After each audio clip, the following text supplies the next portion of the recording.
오늘 우리가 함께 나눌 말씀은 시편 37편 1절부터 6절입니다.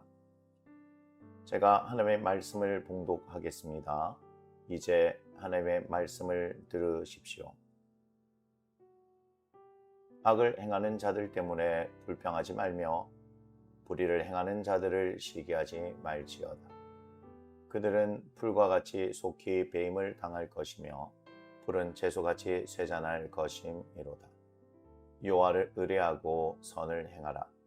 땅에 머무는 동안 그의 성실을 먹을거리로 삼을지어다. 또 여호와를 기뻐하라. 그가 내 마음의 소원을 내게 이루어 주시리로다. 내 길을 여호와께 맡기라. 그를 의지하면 그가 이루시고 내 의를 빛같이 나타내시며 내 공의를 종의 빛같이 하시리로다. 아멘. 이것은 하나님의 말씀입니다. 시편 37편은 크게 네 부분으로 나눌 수 있습니다. 첫 번째 부분은 1절부터 6절입니다. 두 번째 부분은 7절부터 20절이며 세 번째 부분은 21절부터 33절, 그리고 마지막 부분은 34절부터 40절까지입니다. 우리는 오늘부터 4일 동안 시편 37편의 말씀을 나누도록 하겠습니다. 오늘은 그 첫 번째 시간으로 1절부터 6절의 말씀을 살펴보도록 하겠습니다. 말씀의 제목은 여호와를 의지하라입니다. 1절부터 6절의 말씀은 다윗이 회중에게 여호와의 복을 누리기 위해 믿음 안에서 견디라고 가르칩니다. 특히 의인을 위한 축복의 약속이 있기 때문에 그 축복의 약속에 근거해서 견디라고 가르칩니다. 1절과 2절은 악을 행하는 자들은 사라질 것이기에 그들로 인해 안달하지 말라고 가르칩니다. 1절과 2절입니다. 악을 행하는 자들 때문에 불평하지 말며 불의를 행하는 자들을 시기하지 말지어다. 그들은 풀과 같이 속히 배임을 당할 것이며 푸른 채소같이 쇠잔할 것임이로다. 다윗은 악을 행하는 사람들에 대해 불평하지 말아야 한다고 가르칩니다. 그 이유가 무엇일까요? 여기서 불평하다라는 의미는 아주 강렬한 분개를 표현합니다. 그렇다면 악을 행하는 사람들이 행하는 일에 대해 분개하는 것, 즉 불평하는 것은 당연한 일 아닐까요? 하지만 하나님은 다윗을 통해서 악을 행하는 자들 때문에 불평하지 말라고 말씀하십니다. 하나님께서 이렇게 말씀하신 이유는 이러한 불평이 하나님의 능력과 통치에 대한 격렬한 자절임과 동시에 의문을 제기하는 것이기 때문입니다. 악인들이 행하는 일들 때문에 안달하는 것은 분별이 없는 것입니다. 삶의 불공정에 대해 분노하는 것은 불신의 표시이기 때문입니다. 우리가 사는 세상은 우리가 불평할 일들로 가득합니다. 그것은 그만큼 이 세상이 악을 행하는 자들이 많다는 의미입니다. 하나님을 믿는 사람으로서 이 세상을 이들과 함께 살아간다는 것은 결코 쉬운 일이 아닙니다. 오히려 하나님의 말씀대로 살아가는 우리들이 바보같이 보일 때가 있을 것입니다.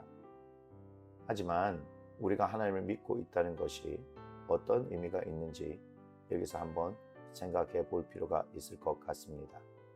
그리고 하나님을 믿고 이 세상을 어떻게 살아가야 할지도 생각해 보아야 할 것 같습니다. 악을 행하는 사람들에 대해 불평한다고 세상에 변화가 생기는 것일까요? 하나님께서 악을 행하는 사람들에 대해 불평하지 말라고 하셨지 그들에 대해 용납하고 이해하라고 말씀하신 것이 아닙니다. 하나님은 여전히 당신을 믿는 당신의 자녀들이 세상의 빛과 소금이 되기를 바라고 계십니다. 또한 다윗은 불의를 행하는 자들을 시기하지 말라고 가르칩니다. 그 이유는 시기한다는 의미가 어떤 것에 대한 욕망으로 불타오른다는 의미인데 이것은 악인들이 가진 것을 원한다는 뜻이 되기 때문입니다.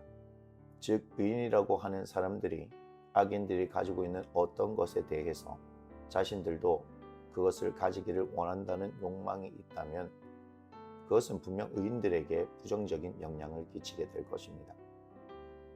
세상 사람들이 가지는 것을 가지지 말라고 하는 것이 아닙니다. 세상 사람들이 가지는 것들 중에서 우리들도 가져야 할 것들이 많습니다. 여기서 악인들이 행하는, 우리가 행해서는 안 되는 어떤 일들에 대해서 우리가 시기하지 말아야 한다고 가르칩니다. 이것은 하나님을 믿는 사람들로서 당연한 일이 아닐까요? 불평하거나 시기하는 것은 믿음을 약화시킵니다. 그래서 다윗은 불평하지 말고 시기하지 말고 하나님을 의지하며 신실하게 살라고 가르칩니다. 악인들은 일시적입니다. 악인들은 당분간 형통한 것처럼 보일지 모르지만 불과 같이 시들 것이며 푸른 채소같이 쇠잔하게 될 것입니다. 이러한 비교들은 악인들이 죽기 전에 번영과 영향력을 잃어버리거나 혹은 하나님의 심판을 받을 것에 대해 예상할 수 있게 합니다. 그래서 하나님의 백성은 자신의 운명을 결정하는 하나님을 두려워야 하는 것이며 하나님의 백성은 일시적인 것이 아닌 영원한 것을 바라야 하는 것입니다. 3절부터 6절은 하나님은 의인의 마음의 소원을 이루어지게 해주실 것이기 때문에 여호와를 의지하고 선을 행해야 한다고 가르칩니다. 3절부터 6절입니다. 여호와를 의뢰하고 선을 행하라. 땅에 머무는 동안 그의 성실을 먹을거리로 삼을지어다. 또 여호와를 기뻐하라. 그가 내 마음의 소원을 내게 이루어 주시리로다. 내 길을 여호와께 맡기라. 그를 의지하면 그가 이루시고 내 의를 빛같이 나타내시며 내 공의를 종의 빛같이 하시리로다. 하지만 이러한 가르침에도 불구하고 여전히 두려움이 있을 수 있고 소망이 생기지 않을 수 있습니다. 그래서 다윗은 이러한 두려움에서 벗어나고 소망을 가질 수 있는 방법을 가르쳐 줍니다. 바로 3절의 말씀입니다. 여호와를 의뢰하고 선을 행하라는 것입니다. 이 개념은 여호와의 뜻에 복종하고 불공정함과 갈등들을 처리하기 위해 하나님을 의지하라는 것입니다. 그들의 믿음은 그들이 하나님의 뜻에 맞는 일을 열심히 행함으로써 입증될 것입니다. 이 신실한 삶은 땅에 머물면서 하나님의 성실을 먹고 사는 것입니다. 하나님의 성실을 먹고 산다는 말은 살아가면서 하나님의 신실하심으로부터 영적 힘과 안전을 이끌어내야 한다는 의미입니다. 하나님의 백성들은 땅에서 살면서 풍성한 목초를 누릴 것이며 시들거나 쇠하지 않을 것입니다. 그 이유는 하나님이 신실하시기 때문입니다. 두 번째 방법은 여호와를 기뻐하는 것입니다. 의인이 여호와를 기뻐하면 그들의 강구는 여호와의 뜻과 조화를 이루게 됩니다. 이것은 원하는 것은 무엇이든지 하나님께서 다 주신다는 무조건적인 약속이 아닙니다. 그들의 소원이 하나님 안에 있을 때 그들의 강구는 적절할 것입니다. 그렇게 되면 그들은 하나님의 신실하심을 누리게 될 것입니다. 여호와를 의뢰한다면 여호와께 맡겨야 합니다. 여기에서 맡기다라는 말은 멀리 굴려버리다라는 의미인데 이것은 붕괴, 두려움, 시기 등의 감정을 여호와께 던져버리는 것을 말합니다. 하나님의 백성들이 이렇게 할 수 있고 이렇게 해야 하는 이유는 하나님이 행동하실 것이기 때문입니다. 하나님이 어떻게 행동하실지 믿음으로 기대해 볼 수 있습니다. 하나님은 하나님의 백성들의 의와 정의를 빛같이 그리고 정오의 빛같이 나타내실 것입니다. 이들의 의와 신실함은 세상의 냉혹한 전망들을 이기고 승리할 것입니다.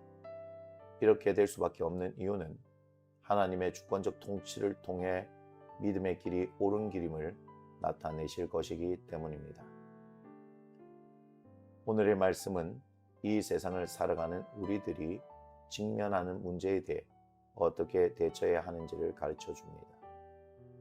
악을 행하는 자들, 불의를 행하는 자들, 우리 주변에서 흔히 볼 수 있는 사람들입니다. 그런데 이들에 대해 어떤 평가를 하기 전에 나는 하나님의 자녀로서 살아가고 있는가를 먼저 점검해 볼 필요가 있습니다. 내로남불이라는 말처럼 하나님의 자녀로 살면서 오히려 하나님을 믿지 않는 사람들보다 더 못한 삶을 산다면 과연 오늘의 말씀이 나에게 해당하는 것일까요? 3절과 6절의 말씀을 다시 보겠습니다. 여호와를 의뢰하고 선을 행하라. 땅에 머무는 동안 그의 성실을 먹을 거리로 삼을지어다. 내 의를 빛같이 나타내시며 내 공의를 종의 빛같이 하시리로다. 분명 우리에게 선을 행하라고 말씀하십니다. 그리고 우리의 의를 빛같이 나타내신다고 말씀하십니다. 이 말씀을 통해서 내 자신을 먼저 점검해 보아야 할 필요가 있습니다. 하나님의 자녀로 사는 사람은 절대적으로 이 세상에서 하나님을 의지해야 합니다. 하나님을 기뻐해야 하며 하나님께 맡겨야 합니다. 그러나 그보다 내가 하나님의 자녀로서의 삶을 살고 있는지를 돌아보아야 할 것입니다. 사랑하는 나무 심는 교회 가족 여러분, 당신은 하나님의 자녀입니다. 그러니 하나님을 의지하며 하나님을 기뻐하며 하나님께 맡기는 삶을 통해서 하나님이 주시는 복을 마음껏 누리시기 바랍니다. 그러나 그보다 먼저 내 자신이 하나님의 자녀로서의 삶을 살아가도록 해야 할 것입니다. 오늘 하루 주신 말씀과 나에게 던져진 질문들에 대해 성실하게 묵상하면서 하나님이 주시는 복과 은혜를 풍성하게 누리시기를 주님의 이름으로 축복합니다. 아멘.